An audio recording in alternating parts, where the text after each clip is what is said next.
نشانیاں یہ لگاتار. اگر آپ دیکھیں ہمارے یہاں آج تھوڑے عرصے پہلے کچھ ایک پرابلم یہ نکلی تھی کہ کچھ لوگوں کو بخار ہوتا تھا اور اس کے بعد ان کی بلیڈنگ ہونی شروع ہو جاتی تھی اور وہ مر جاتے تھے. تو اگر آپ اس سینس میں بھی لے لیں کہ یہ بھی ہم کہہ سکتے ہیں, ڈینگی وائرس لے لیں, کوئی بھی ایسی چیز جیسے ہاں ڈینگی وائرس ہے ہمارے یہاں, تو یہ ساری چیزیں کیا آتی ہے اچانک ہر تھوڑے دن سے کچھ نہ کچھ نکل آتے ہیں. تو اسی طریقے سے ان کے اوپر اس طرح کے پرابلمز آئے. اللہ کہتے پھر بھی انہوں نے تکبر کیا. شروع آپ پھر آیت دیکھ رہے, کور آف دا سبجیکٹ تھی وہ بات جو آپ نے شروع میں پڑھی ہے. میں آپ کو آیت نمبر بتاؤں, آیت نمبر 94, کہ یہ جب مصیبتیں آتی ہیں, جب نبی آتے ہیں اس کے بعد, وہ اس لیے کہ وہ گڑ گڑائیں گے, لیکن جب وہ گڑ گڑاتے نہیں ہیں اللہ ان پر دروازے کھول دیتے ہیں اور ان کو اچانک پکڑ لیتے. یہاں پہ یہ گڑ گڑا نہیں رہے ہیں, تو یہ تو اللہ, وہ مصیبت جیسے کہتے ہیں, وہ مصیبت جو تمہیں اللہ سے قریب کر دے وہ مصیبت نہیں, اور وہ خوشی جو تمہیں اللہ سے دور کر دے تو وہ کوئی خوشی نہیں ہے, وہ نعمت نہیں ہے, وہ زحمت ہے بہت بڑی. تو یہاں پہ کہتے ہیں کہ اب جب پھنس گئے, اللہ کہتے ہیں مجرم لوگ تھے اسی لیے ان کے اوپر انہیں پرابلمس ڈالی. تو میں اور آج آپ دیکھیں کہ ہم پہ کیوں آتی پرابلم, ہم بھی تو مجرم نہیں, اسی لیے تو نہیں آتی کہیں. یا آزمائش ہے یا عذاب کی صورت ہے. اب دیکھیں کیا ہوا, 134 میں کہتے ہیں وَلَمَّا وَقَعَ عَلَيْهِمُ الرِّجْسُ, جب اترا ان کے اوپر کوئی, اترتا تھا ان پر کوئی عذاب, قالوا, تو کہتے تھے یا موسیٰ, اے موسیٰ, ادعو لنا, دعا کیجئے ہمارے لیے, ربک, اپنے رب سے, بما عہدہ, اس کے ساتھ جو عہدہ دیا ہے, جو عہدہ ہے, اندک, آپ کا نزدیک, یعنی اللہ کی پاس جو آپ کا عہدہ ہے, اس بنا پر آپ دعا کیجئے. لئن کشفتا, کہ اگر آپ نے ٹلوا دیا, انا, ہم سے, الرجز, عذاب کو, لنؤمنن, تو ہم ضرور مان لیں گے, لکا, آپ کو, ولنرسلن, اور ہم ضرور بھیج دیں گے, کا تمہارے ساتھ, بنی اسرائیل, بنی اسرائیل کو. اب کیا ہوا, جب ان کے اوپر پرابلمز بہت زیادہ ہو گئے, رجز کہتے کہ عذاب, بنی اسرائیلیوں پہ بھی عذاب آیا, یہی رجز آیا جب انہوں نے اس قول کو بدل دیا جو ان کے بولا گیا تھا کہنے کا. اب یہ آل فرعون پر آ گیا عذاب.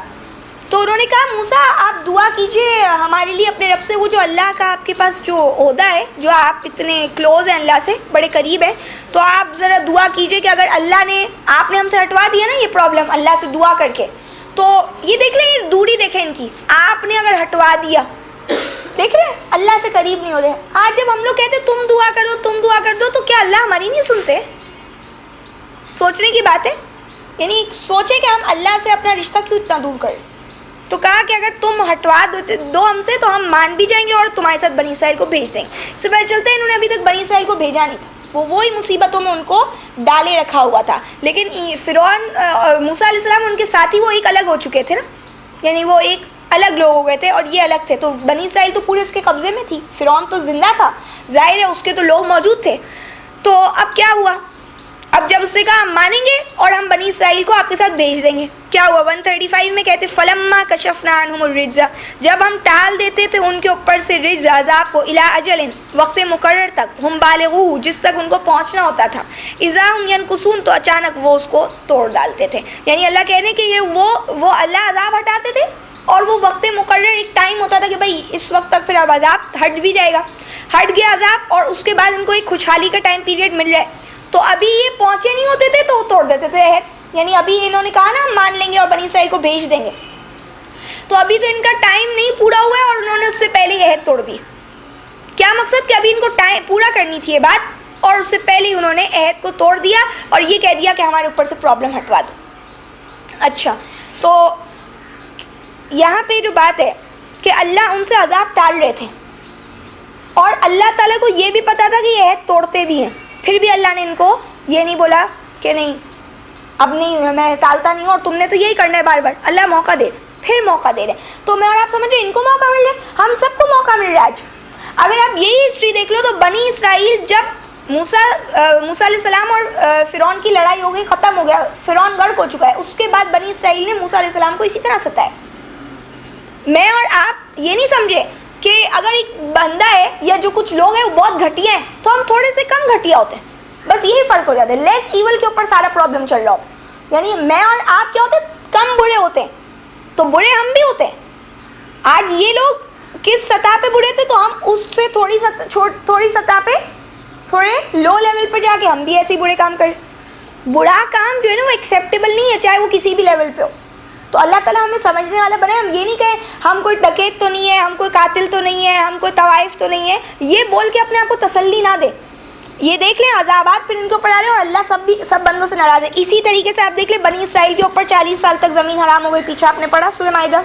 اسی طریقے سے بنی اسرائیل جو ہے ان کے اوپر کہا کہ یہ طور کے پہاڑ کو بلند کیا اور کہا پکڑ لو جو ہم نے تمہیں دیے. جہاں اللہ ہٹاتے تھے مشکل, تھوڑے دنوں بعد پھر یہ بھی دک جاتے تھے. اللہ فرماتے میں نے تمہیں اتنی بڑی نشانی دکھائی کہ جب وہ قاتل مقتول نے جو ہے وہ بتایا تم کو اور پھر تمہارے دل سخت ہو گئے اور پتھر سے زیادہ سخت ہو گئے. تو وہ تو مسلمان تھے نا, اگر بولنے کو کیا تھے, وہ مسلم تھے اس وقت کے. تو میں اور آج آپ بھی وہی مسلم ہیں اور اس کے بعد ہم بھی یہی غلطیاں کریں, تو کوئی فرق تو نہیں ہے ہمارے اندر. اچھا اب کیا ہوا کہ یہ انہوں نے عہد توڑا. 136 میں کہتے فانتقمنا منہم, ہم نے انتقام لے لیا ان سے. فاغرقناہم فی الیم, پھر ہم نے ان کو غرق کر دیا سمندر میں. بانہم کذبوا بآیاتنا, اس وجہ سے کہ وہ ہماری آیتوں کو جھٹلا رہے تھے. وکانوا عنہا غافلین, اور وہ اس سے بے پرواہ ہو گئے تھے. اچھا آپ دیکھیں کہتے ہیں کہ اللہ نے ان سے انتقام لیا, ان کو دریا میں غرق کر دیا اس وجہ سے کہ جو ہماری آیتوں کی تکذیب کرتے, جھٹلا رہے تھے اللہ کی آیتوں. یعنی یہ اتنی نشانیاں جو آپ پیچھے پڑھ رہے ہیں, یہ ساری نشانیاں جو ان کے پرابلمز آ رہے تھے. موسیٰ علیہ السلام جو بات بیان کرے اس کو نہیں مان رہے اور وہ اس سے بے خبر ہو کے زندگی گزار رہے تھے, ان کو کوئی پرواہ ہی نہیں تھی. اچھا اب دیکھیں مجھے آپ بتائیں کہ کیا بات رہ جاتی تھی کہ اب وہ نہیں مانتے جب وہ دیکھ رہے تھے کہ طوفان وغیرہ قدرتی آفات موسیٰ علیہ السلام دعا کر رہے ہیں اور ہٹ رہی ہے, تو ان کو پکا یقین ہو گیا تھا نا کوئی ذات ہے. اب تو پکا پتا تھا نا, تو پھر کیوں ایسا کیا؟ میں اور آپ بھی کو یہ نہیں کہ نہیں مانتے اس اللہ کو, ہم سب کو پتا ہے وہ اللہ ہمارے دلوں میں, ہماری رگوں میں, ہم مانے نہ مانے وہ اللہ ہے, وہ ہم مانتے ہیں. اللہ کہتے ہیں وَاسْتَيْقَنَتْهَا أَنفُسُهُمْ, ان کے دل نے, ان کے نفسوں نے تو یقین کر لیا تھا اس کو, لیکن سرکشی ختم نہیں ہوتی. بس سب مانتے ہیں اللہ کو. اب اسی لیے تو پھر اللہ کہتے ہیں نا میں ان کو مردے بھی اٹھا کے دکھا دوں نا پھر بھی یہ نہیں مانتے. اب یہ کس بات کا انتظار کریں مگر یہ کہ ان کے اوپر اللہ آ جائے, قیامت آ جائے اور فرشتے آ جائیں. اب کس بات کا انتظار کریں, میں اور آپ بھی کس بات کا انتظار کریں. اور پھر دیکھیں آیت نمبر 137 میں فرمایا وَأَوْرَثْنَا الْقَوْمَ الَّذِينَ, اور ہم نے وارث بنا دیا ان لوگوں کو جو کانوا یستضعفون, کمزور بنا کر رکھ دیے گئے تھے, مشارق الارض, زمین کے مشرقوں میں, ومغاربها, اور اس کے مغربوں میں, التی, وہ جو بارکنا فیہا, ہم نے برکتیں دی تھی جس میں, وَتَمَّتْ کلمۃ ربک, اور پوری ہوئی تمہارے رب کی بات, کلمہ الحسنہ, خیر کا, علی بنی اسرائیل, بنی اسرائیل پر, بیما صبروا, اس وجہ سے جو انہوں نے صبر کیا تھا, ودمرنا, اور ہم نے برباد کر دیا, ما کان یصنع, جو کرتے تھا, فرعون, وقومہ, اور اس کی قوم, وما کانوا یعرشون, اور جو انہوں نے چڑھا رکھا تھا. کیا ہوا ایٹ لاسٹ؟ وارث کون بن گئے؟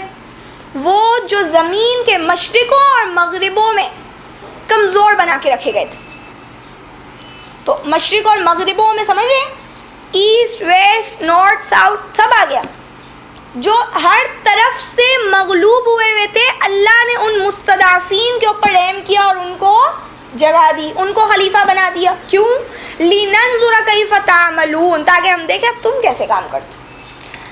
آپ دیکھیں پیچھے ہم نے یہاں پہ پڑھی بات آیت نمبر 100 میں کہ کیا ہے یہ لوگوں کی رہنمائی نہیں پکڑتے جب یہ زمین کے وارث بنتے ان کے رہائشیوں کے بعد.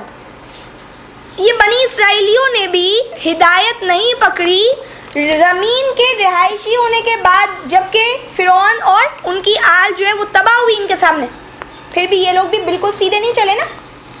آج میں اور آپ کو اللہ نے یہاں پہ وارث بنے. اچھا اگر آپ بالکل اسی سچویشن کو رکھ لیں, مسلم جو ہے نا آج مشارق اور مغارب میں کمزور بنا کے رکھے گئے, تو اللہ تعالیٰ کا وعدہ, اب قانون دیکھیں اللہ تعالیٰ کا. آیت نمبر 96 میں بولا کہ اگر یہ ایمان لاتے, اہل قرآن بستی والے تقوی اختیار کرتے, ہم ان پر آسمان اور زمین کی برکتوں کے دروازے کھول دیتے. تو یہ ایمان اور تقوی نہیں اختیار کر رہے ہیں تو زمین کی برکتوں کے دروازے نہیں کھل رہے. اب میں اور آپ پہ کمزوروں پہ پہلے ہی اللہ نے احسان کیا ہے, رسول کو بھیج کر ہی ہم پر احسان کر دیا تھا. اس کے بعد بھی آج میں اور آپ کو اللہ تعالیٰ نے پھر بھی دیا ہوا ہے, ابھی بھی بہت کچھ دیا ہوا ہے. ہم پاکستانیوں پہ بھی اللہ تعالیٰ نے بڑے مستضعف لوگوں کو اللہ نے ٹھکانہ دیا ہے, لیکن ہم جب ایمان اور تقویٰ پہ نہیں آ رہے تو اب اچانک اللہ کا عذاب ہی آئے گا. اب یہ مت سوچے اللہ دوبارہ چانسز ہی دیتے رہیں گے, ابھی بھی ہم چانس نہیں چل رہے. ہم کیا ہیں, ہم صرف چانس میں تو جی رہے. اچھا اگر آپ دیکھتے ہیں سورہ قصص 28 سورہ اور اس کی 56 آیت میں, 28 سورہ کی 56 آیت 5 اور 6 ہے, اس میں اللہ تعالیٰ کہتے ہیں کہ وَنُرِيدُ أَن نَّمُنَّ عَلَى الَّذِينَ اسْتُضْعِفُوا، ہم نے چاہا کہ ہم احسان کریں ان لوگوں پر جو کمزور ہیں زمین میں، اور ہم ان کو امام بنا دیں اور ہم انہیں وارث بنا دیں اور ہم ان کو ٹھکانہ دیں، وَنُمَكِّنَ لَهُمْ فِي الْأَرْضِ، ہم ان کو زمین میں ٹھکانہ دیں اور ہم دکھائیں فرعون اور حامان کو جس سے وہ ڈر رہے تھے۔ یہ فرعون حامان کے دور میں بنی اسرائیل کیا تھے؟ کمزور بنا کے رکھے گئے تھے۔ تو اللہ تعالیٰ نے کیا بولا کہ ہم نے ارادہ کر لیا کہ اب ہم احسان کریں گے ان پر۔ یہ احسان جو اس وقت اللہ کا جو ارادہ ہے یہ دیکھیں تکمیل پہ پہنچا۔ اب یہ وارث بنیں گے اور وہ ختم ہو گئے۔ ان کو ویسے بھی ان کی تو وہیں سے شکست شروع ہو گئی نا، جب شاعر جو ہے وہ سجدے میں گر گئے۔ اللہ نے دکھایا جس کا ان کو ڈر تھا کہ کہیں کوئی اور پیدا نہ ہو جائے جو فرعون کے خلاف چلا جائے۔ صحیح ہے؟ اچھا، پوائنٹ یہاں پہ یہ ہے کہ جس وقت یہ ساری چیزیں ہو رہی ہیں اس وقت کوئی کسی کا نیکی عمل نہیں ہے جس کی وجہ سے یہ ہو رہا ہے، یہ اللہ کا ارادہ ہے، اور یہ اللہ کہتے ہیں تلک الایام نداولها بین الناس، یہ دن ہے جس کو ہم لوگوں کے درمیان بدلتے رہتے ہیں۔ یہ اللہ کے قوانین کو سمجھے۔ یہ قوموں کے عروج و زوال جو ہے نا، یہ کوئی ایسے ہی کوئی اللہ تعالیٰ کی سٹوریز اللہ نے ایسی نہیں بنا دی ہے دنیا میں، سب کے پیچھے نصیحت عبرت ہوتی ہے۔ اس کا کیا مقصد ہے؟ اب یہاں پر ان کو بولے صبر کرو، اس صبر کے امتحان کی وجہ سے اللہ تعالیٰ نے ان کو وارث بنایا ہے اس وقت، لیکن اس کے بعد انہوں نے کیا کیا وہ چھوڑ دیں۔ اس سے پتہ چلتا ہے انسان جو ہے نا اس کا ایمان جو ہے نا وہ فلکچویٹ ہوتا رہتا ہے، آگے پیچھے اوپر نیچے سب کچھ ہوتا رہتا ہے، ڈیپینڈ کرتا ہے۔ کسی ٹائم پہ بندہ بڑا پکا سچا مومن بن جاتا ہے اور پھر کسی وقت پہ آ کے کیا ہو جاتا ہے؟ اپنے ایمان سے ہاتھ دھو بیٹھتا ہے یا کم کر دیتا ہے اپنا ایمان۔ اسی لیے ہمیں اللہ سے دعا مانگنی چاہیے۔ ایک تو یہ جو آج ہم نے دعا سیکھی ربنا افرغ علینا صبرا، اور دوسری دعا ربنا لا تزغ قلوبنا بعد اذ ہدیتنا وہب لنا من لدنک رحمہ، کہ اللہ آپ ہمارے دلوں کو ٹیڑھا مت کیجیے گا اس کے بعد جب آپ ہمیں ہدایت دے چکے، اور ہمیں اپنے پاس سے خاص رحمت عطا فرما دیجیے۔ یہاں پہ اگر آپ دیکھیں اللہ کہتے ہیں میری بات، میرا کلمہ مکمل ہوا اچھائی اور بھلائی کے ساتھ بنی اسرائیل پر، اس وجہ سے کہ جو انہوں نے صبر کیا تھا۔ آج ہم اگر صبر کریں گے، استقامت کے ساتھ رہیں گے، اللہ کے دین کو تھام کے رکھیں گے، اللہ کے آگے کسی کی نہیں سنیں گے کہ اللہ مجھے اور آپ کو بدلہ نہیں دیں گے اس دنیا میں۔ اللہ کا تو وعدہ ہے، اللہ کی بات تو پوری ہوتی ہے، لا مبدل لکلماتی، اللہ کی اس کلمے کو، اس بات کو کوئی بدل نہیں سکتا۔ کلمہ مکمل ہوا، بات تو اللہ کی پوری ہوئی، فرعون کی نہیں ہوئی، حامان کی نہیں ہوئی، اس کے چیلوں کی نہیں ہوئی۔ اور پھر کیا کہا؟ ہم نے برباد کر دیا جو فرعون اور اس کی قوم نے بنا کے رکھا تھا، اور جو اس کے وہ جو چڑھا کے رکھا تھا، یعنی جس طریقے سے باغات وغیرہ ان کے تھے۔ اور قرآن میں آپ سورہ جب دخان پڑھیں گے اس میں اللہ نے فرمایا کہ ہم نے ان کی سورہ دخان میں بھی بات کی گئی ہے اور سورہ شعراء میں ہم نے وارث بنا دیا اس کے باغات اور چشموں کا، کس کو؟ بنی اسرائیل کو۔ یہ گئے، انہوں نے جگہ لے لی، آج میں اور آپ ہیں، کل کوئی اور ہے۔ تو اللہ تعالیٰ ہمیں سمجھنے والا بنائے۔